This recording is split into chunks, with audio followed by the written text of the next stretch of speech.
Hey, what's going on, Bully fam? It's your boy, the scientist, the educator, Mr. Double Muscle Line Bulls himself, bringing you another episode of Breeders' Hacks.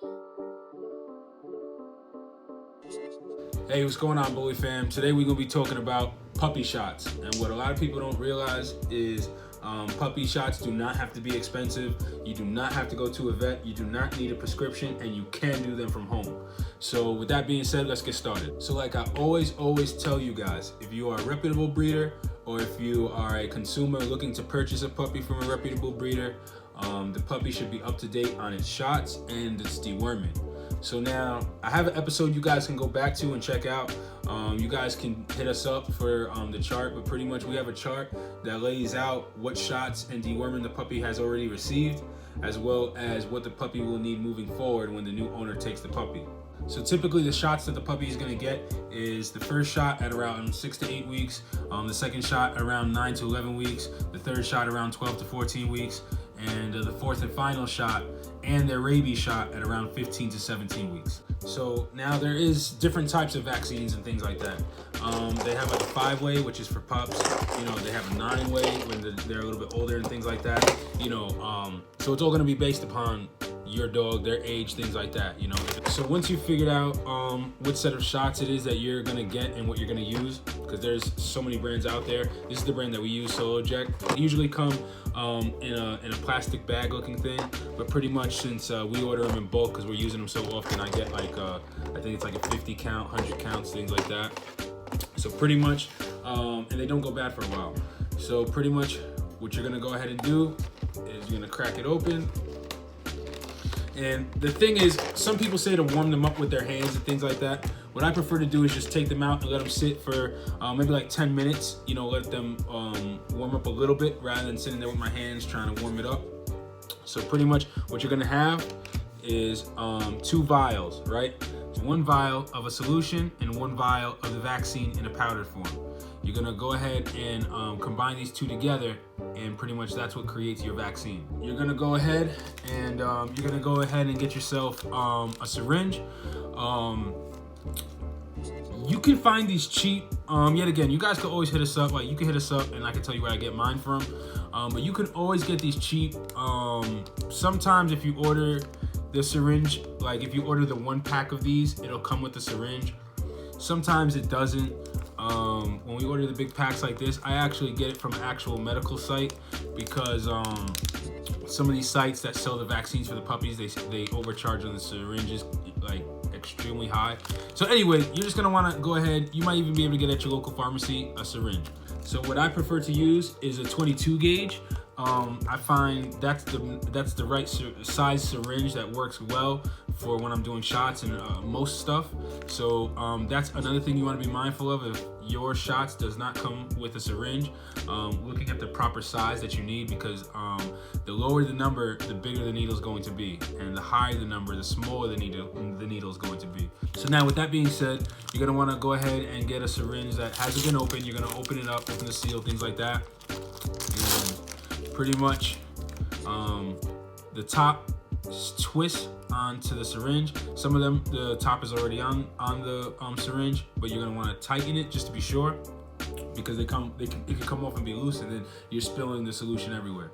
So now with the 2 vials that you have, you're gonna go ahead and you're going to take out the water-based solution that's in the first vial. So you're gonna go ahead now, and it has a rubber stopper at the top of the vial. So you're gonna wanna go ahead and first I push, make sure there's no air in the syringe. Then I go ahead and put it into the vial. I go ahead and pull back on the vial. You're gonna wanna make sure that you keep pulling back, because if you let the plunger go back up, it'll put the solution right back into the vial. So once you brought the needle slowly out and pulled back on it and got as much as you can, what you're gonna wanna do is you're gonna wanna take the powdered form and go ahead now and put the water-based solution into the powdered form vial. Now the thing with this is that you don't wanna just kind of inject it right in and cause bubbles and things like that. So what you're gonna wanna do is, what I do is first make sure that it's all the way at the top, the solution that's inside the syringe. Flick it for any air bubbles. You don't want to get air bubbles in there. And then I always get a little bit to come out of the syringe just so I know it's completely out. And then what I do is I take this needle, and when you look at the needle, I don't know if you guys can see, it's slightly slanted and it has like what's called a bubble on it. I put the bubble facing down, slanted on the syringe, and I let it drip. And it's gonna want to come out fast, but I let it drip. I let it drip into the vial so that you don't have to worry about it getting damaged and things like that. And that's what I see a lot of people kind of fail to do on their videos when they're showing people how to do puppy shots. So once that's done, and it's gonna want to suck it right in, so I hold the plunger back so that it slowly releases it versus letting it just kind of shoot in there in once and cause bubbles and all kinds of stuff. So now you can go ahead and pull the syringe out, put the cap on, and what I do is I spin it kind of from all different angles and things like that, just to try to get the powder to dissolve completely into the solution. So once that's done, yet again, we didn't have to sit here and warm it up because we let it sit for a little while and let it warm up. So now the next thing that you're gonna do is you're gonna go ahead now and take that same syringe that you had, and now hold the vial upside down, make sure that there's no air in the syringe, push it all the way up, and same thing. You're gonna stick the syringe right into the rubber stopper at the top, and you're gonna go ahead and pull back now, and it's gonna slowly fill up. It may take a sec or two. And then you're almost pretty much ready to go. So I'll put the cap back on this and explain something real quick that what a lot of people don't realize is if you have extra syringes, this is what I prefer to do. So what happens is the syringe or the needle is so sharp that by the time you penetrate both vials, it's already starting to dull. So what I like to do to make the shot super quick, super simple, super easy is once I filled this up with a solution now, I'll take the top off of the syringe and I'll go ahead and grab another one. And I'll grab a new one that's sharp, that hasn't been used, and twist that and put that on the top. So now that the syringe isn't dulled out from these two vials that it had to penetrate twice before it's even going into the dog's skin. So now you have a new needle that's completely sharp and ready, so that once it goes into the dog's skin, it's super quick, it's super painless. A dull needle will actually bother a dog more than a freshly sharpened one. So now that you have that new top on, what you can go ahead and do is take the cap off, push the solution all the way to the top where it's at the very, very top. Make sure you flick for any air bubbles. You don't really want air bubbles going in. And once you got the last air bubbles out, now it's ready to go in. So when I typically do shots, I go from either one of two areas. I either do what most people do, and you grab the excess skin on the back of the dog's neck. They call it pitching a tent, and you go ahead and inject through the excess skin on the back of the dog's neck. Or if I'm doing it by myself, I'll go ahead and grab the excess skin from the stomach and go from the side area under the layer of excess skin under the stomach as well. So basically, to show you guys quick, like I said, you have an access point here that you can hit, or you can go here. I'm gonna go show you guys here since there's tons and tons of videos out of basically people doing it through the neck.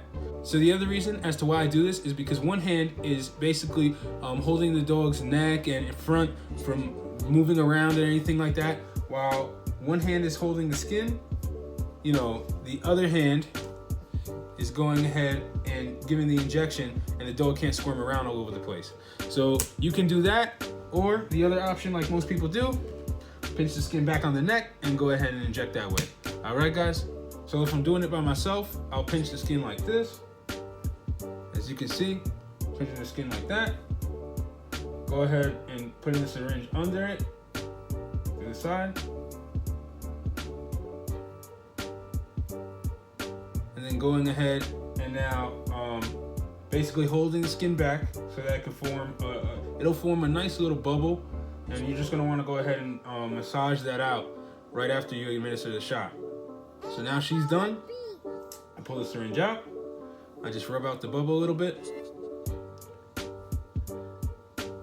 And that's pretty much it. So now what you're going to do is you're gonna repeat that process if you have other puppies, things like that. And what you'll wind up doing is you'll take the two vials and you'll go ahead and actually rip the labels off on them and stick that on your puppy health record. Like I said, you guys could go ahead and DM us for the puppy health records that we use. And I hope this was helpful, guys. See you guys on the next episode of Breeders Hacks.